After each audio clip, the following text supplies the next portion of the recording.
Good morning, dear students.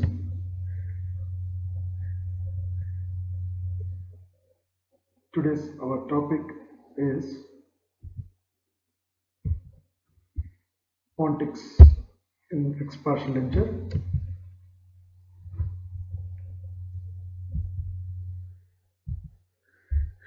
Introducing yourself, phonetics. What is a phonetic? Phonetic is a Latin word which means bridge.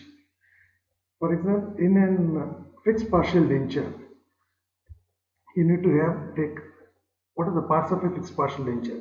That is, one is retainer, phonetics, and connectors.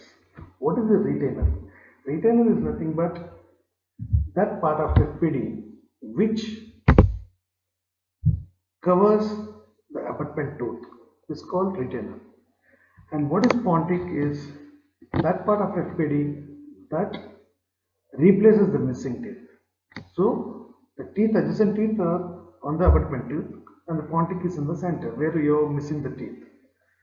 And the part of FPD that connects these two, retainer and the phontic, is called connector. These are the parts of FPD. And we are discussing today about phontic.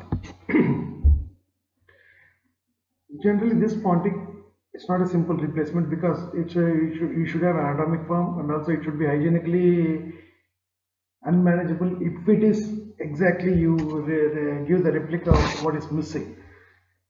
That you have to balance certain principles. The xenophore is dictated by you should see the aesthetic part based on the location where you're fabricating the fixed partial denture. You see for the function, see for the hygiene, that is ease of cleaning, maintenance of the healthy tissues on the rich, and the patient's comfort. All this whole together you have to check in this phonetics.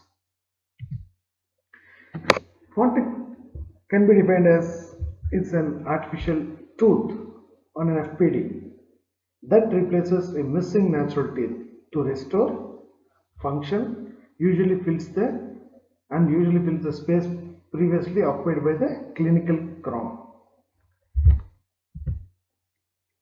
There are certain requirements for everything as for the requirements of this phontic case. The requirements are it should have restore the function that is lost by the missing teeth. It should provide aesthetics and comfort. It should be biologically acceptable by the patient and permit effective oral hygiene. It should be able to cleanse the teeth that is replaced properly, preserve underlying residual mucosa which is present now, and adequate strength to the FPD that is you are going to replace it, and color stability, and it should be non-irritant. It should not overload the abutment teeth because anything that is falling, the masticated load that is falling on the phontic will be transferred to the retainers and which will further be transferred to the abutment teeth which is under the retainers.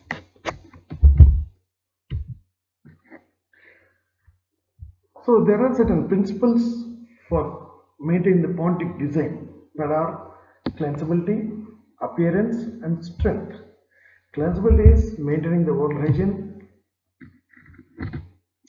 especially when anything that you're making it phontic, it should be easily cleansable and it should not encourage the accumulation of the food by having the rough surface on the under surface of the phontic area, on the surface or under surface. They must be smooth and highly polished or glazed, and the embrasure space and the connector should be smooth and cleansable. When you come for the appearance, where the full length of the phontic is available, it must look as like. For example, particularly in the anterior region, the appearance is important for the anterior region. So while replacing the anterior teeth, the phontic design will be a little different from while replacing its considerations will be different from while replacing the posterior teeth. So in the first molar teeth, it is not that important of aesthetics. When it comes to strength is important for particularly in the posterior area. The longer the span, of the bridge you are giving, the occlusal gingival thickness of the pontic should be greater, and all the pontic should be designed to withstand the occlusal forces. But accidental trauma should not cause for the teeth that that will be occlusal load will be less for the anterior teeth. Next, there are certain principal considerations in pontic designing. They are biological considerations, aesthetic considerations, and mechanical considerations. When you come for the biological considerations, biological principles of pontic design is main thing is to maintain and preserve the residual ridge which is present in the abutment tooth and opposing teeth and the supporting tissues. So you have remaining tissue of the residual ridge, 1, the abutment tooth which is gives the support for the FPD, 2, and the opposing teeth, 3, and the supporting tissues around the abutment teeth. These are all the tissues of the supporting teeth, the muscles of lip and the cheek.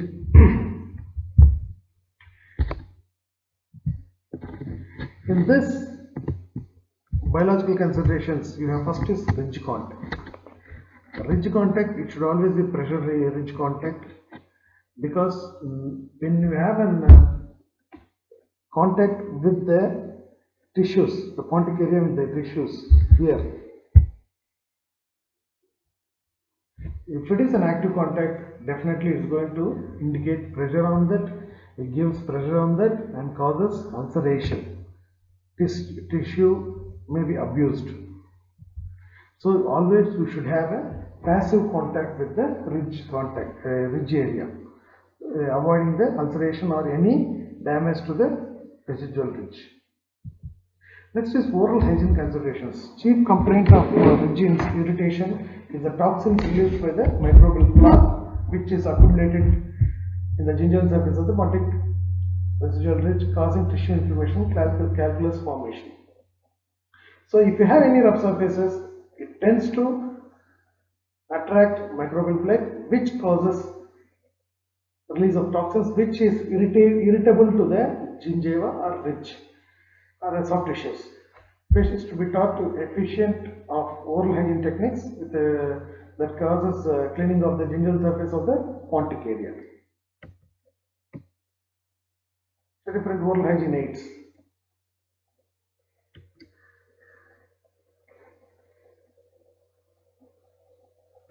In this way, creating flossing in the upper surface of the pontic area. Proxy brushes. So wherever tissue contact occurs, the gingival surface is inaccessible to the bristles. So contact time, if you have a contact, definitely there is no gap between the tissues and the pontic area. If there is no gap, you don't have accessibility to cleanse it.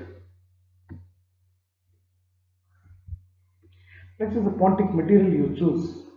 The pontic material generally should have provide good aesthetic results wherever it is possible, and biocompatibility, rigidity, and strength to withstand occlusal forces, and the longevity. These are the main requirements of any pontic material. Like you take metal, you take ceramic, you take all ceramic, you whatever the material you take, composite material, whatever the material which is the access and pontic material should consider this requirements.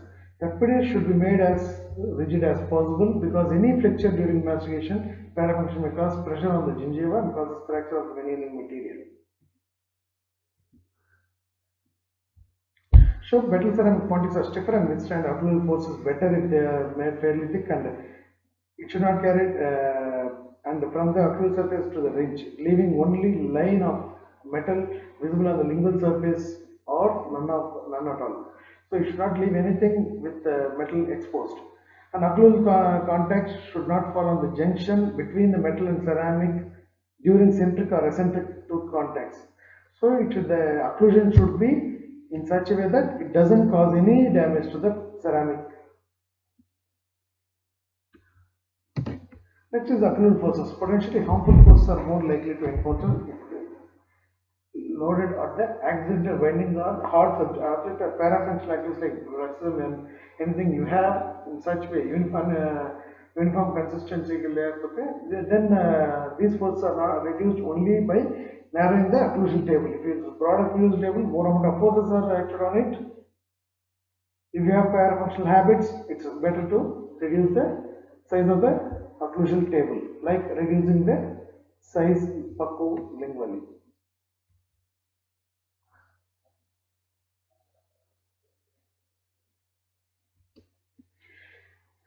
These are mechanical, and next is the mechanical considerations. Mechanical considerations are the load that is taken by this, improper choice of material, poor framework design, poor tooth preparation, or poor occlusion. These are the factors that affect the mechanical considerations. These factors can lead to fracture of the process or displacement of the retailers. Long span posterior FPDs are particularly susceptible to mechanical problems where because you have load on the posterior teeth only.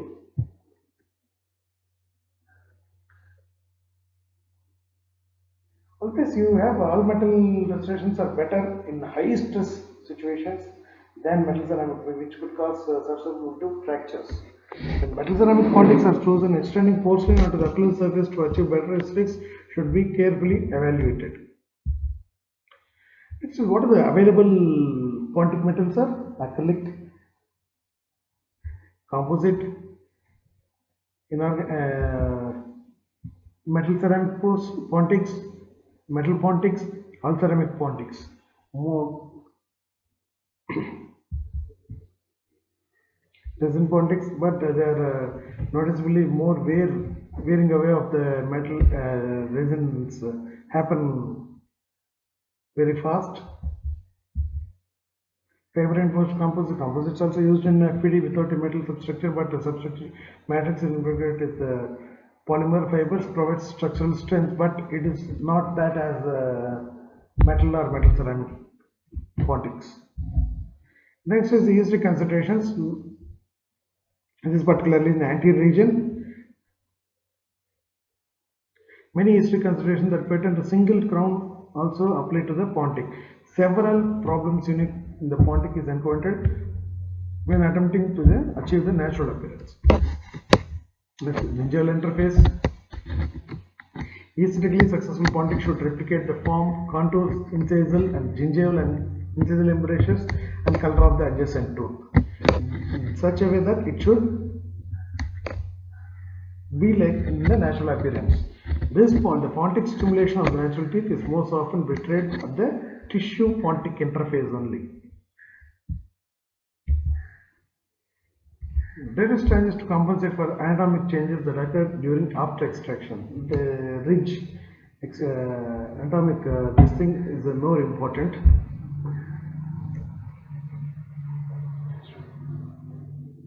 This cannot be accomplished by merely duplicating the facial contour of the missing teeth because after teeth is removed, the ulnar bone also causes resorption. So you cannot exactly give what is missing.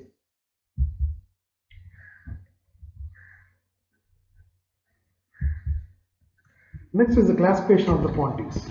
Classification of the pontics based upon the relation to the soft tissues, there is mucosal contact or no mucosal contact. Whether you have the pontic under surface has the contact with the mucosa or the no contact with the mucosa. The designs which have mucosal contact is ridge lap or modified ridge lap. Ridge lap or saddle is the one thing, and modified ridge lap, ovate pontic and conical pontic. Where the pontic designs which do not have mucosal contact is sanitary or hygienic pontic, modified sanitary or hygienic pontic. So based on the materials used, metals, metallic, non-metallic and combination. Metallic you have gold alloys, nickel chromium alloys, and non-metallic you can have acrylic, porcelain, and combination alloys with acrylic or porcelain. The prefabricated versus custom. There are certain things which are prefabricated. That's true pontic, interchangeable phasing, pin phasing, modified pin phasing, reverse pin phasing, harmony phasing, porcelain phase to metal. These are different prefabricated things. Based on the type of retention used for phasing, pins, rails, posts and cores. Bonded to metal in case of porcelain, mechanical interlocking in case of undercut is acrylic. Next is the pre-treatment assessment. Before going into selection of a Pontic, after this I'll explain you what I'll give a lecture on the different designs of Pontics you have and where it is indicated and what are they. Before that, before selecting a Pontic, you need to assess before the treatment. That is, you need to assess Pontic space, you need to assess tissue contact, you need to assess residual ridge contour. Generally, Pontic space. Generally, this Pontic space is to be regained by preparing the adjacent teeth. But in such cases, adjacent tooth may get encroached into the Pontic space. In such cases, definitely without orthodontic consideration, you cannot do anything. So you orthodontically upright the adjacent teeth and create the Pontic space which is lacking. And in some situations, you can do intentional RCT. You can reduce more in that area and create space for the Pontic material which it is enough. Next is tissue contact. The area of tissue contact should always be passive, and portion of the Pontic touching the ridge should be convex as possible, and excessive tissue contact can cause ulceration, inflammation or hyperplasia. So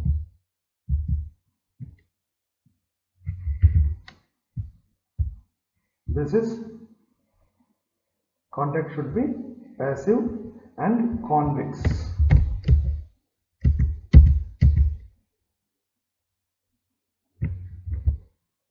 We don't have the convex design, definitely chances of food entrapment. Next is the residual ridge contour. An ideally shaped ridge have smooth, regular surface of attached gingiva, adequate height and width, and loss of residual ridge contour may lead to anesthetic open gingival impact. For example, if you create a black triangles, food impaction, everything. If you take an anterior region, if you have spaces like this, it is not closed. This is called black triangles that is found between each teeth.